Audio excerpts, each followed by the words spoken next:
En 2020, il y a eu une histoire. Les amis, je vais vous raconter ça rapidement. Ça ne sera pas long. Ito était en déplacement avec son chauffeur à l'ouest du Cameroun. Je pense que vous vous rappelez de cet incident ou de cet accident parce que c'était un accident qui a créé un incident. Et il y a un chauffeur ou un chauffeur qui a cogné la voiture d'Eto Fils. Dans l'image que vous voyez là, vous voyez la voiture d'Eto Fils complètement détruite. Et le chauffeur a fui. Malheureusement pour lui, la police l'a rattrapé 15 kilomètres après. Oui, il a été rattrapé par la police, les amis. Et Eto-Fils s'est dirigé dans le commissariat concerné. Quand il arrive là-bas, il voit le chauffeur en question. Et il porte plainte d'abord. Après, il observe la situation. Il part. Le mec était au sol. Il s'assoit même le sol à côté de ce monsieur. Et il pose quelques questions. Donc, après, il décide de lui faire acheter une nouvelle voiture. Un, quelqu'un qui vient d'être victime de l'injustice. Donc, tu cognes quelqu'un et tu fuis. Certainement, le gars était en train de fuir parce qu'il pensait que pour lui est fini. Parce que peut-être on lui a signalé que c'est Samuel Eto'o-Fils qui était dans cette voiture. Donc, peut-être il fuait pour sa vie. Il fuait, mais il a fui quand même. Il n'est pas resté là-bas. Et Eto'o a demandé au commissaire qui voulait retirer sa plainte et il a retiré sa plainte. Il a donc aidé encore ce monsieur. Il est lui reparti pour acheter une nouvelle voiture. Voilà quelqu'un, le témoignage de quelqu'un qui est détesté par certaines personnes, certains groupes de personnes connus maintenant, les amis, parce qu'ils ont un nom. On voit que leur combat, c'est Eto'o. Tout ce qu'Eto'o fait, ils doivent tout faire pour noircir, pour détruire, pour déconstruire. C'est leur travail. C'est marrant, mais c'est ce qu'ils sont en train de faire, les amis. Et des événements sont en train de donner raison à Eto'o et à d'autres personnes parce que ces gens-là, leur mobile, ce n'est pas la vérité, ce n'est pas la justice, ce n'est pas les textes, ce n'est pas les textes.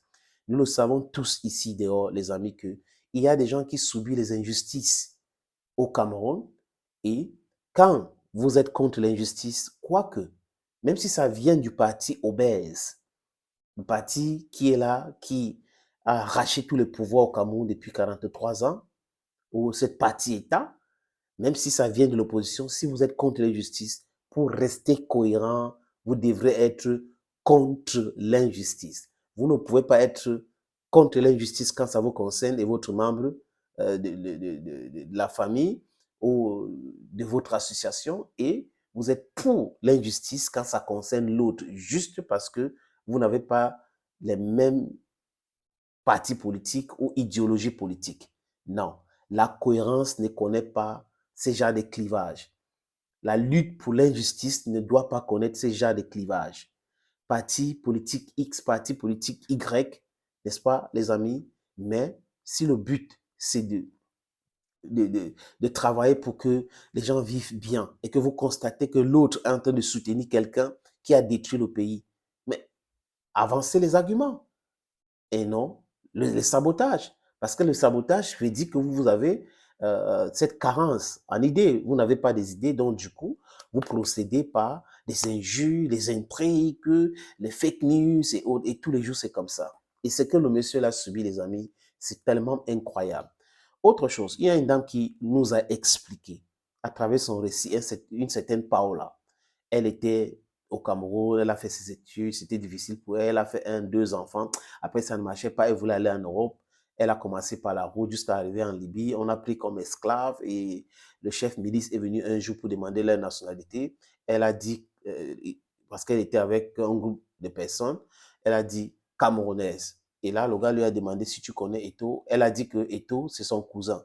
Et là, elle a été libérée et on lui a facilité hein, l'arrivée en Europe. Voilà pour vous le témoignage d'une autre dame. Il y a même une autre qui était à l'aéroport de Douala. Elle avait perdu son argent, donc on avait volé son argent. Elle allait se faire opérer. Et tout était de passage. Il s'est arrêté et il a vu cette dame en lambeau. il a remis l'argent à cette dame, elle a voyagé, elle a allé se faire opérer. Donc, voilà les choses palpables que ceux que les gens veulent tuer aujourd'hui, juste parce qu'ils sont en train de soutenir un pouvoir moribond, un pouvoir dictatorial, et pour se faire, il ne sait pas quoi, pour faire du mal, parce qu'ils pensent faire du mal à Ito, euh, c'est pas la bonne personne. Vous devrez vous concentrer à autre chose. Il n'a jamais dit qu'il était militant de ce parti politique et rien ne lui enlève cela. Il peut décider d'être militant d'un parti politique X ou Y. Mais je dis encore, pour ceux qui veulent être cohérents, hein, ils devraient normalement combattre l'injustice. Si vous êtes pour l'injustice, vous devez être pour l'injustice partout et non de façon partielle, parcellaire ou sélective. Thank you, friends, and bye-bye.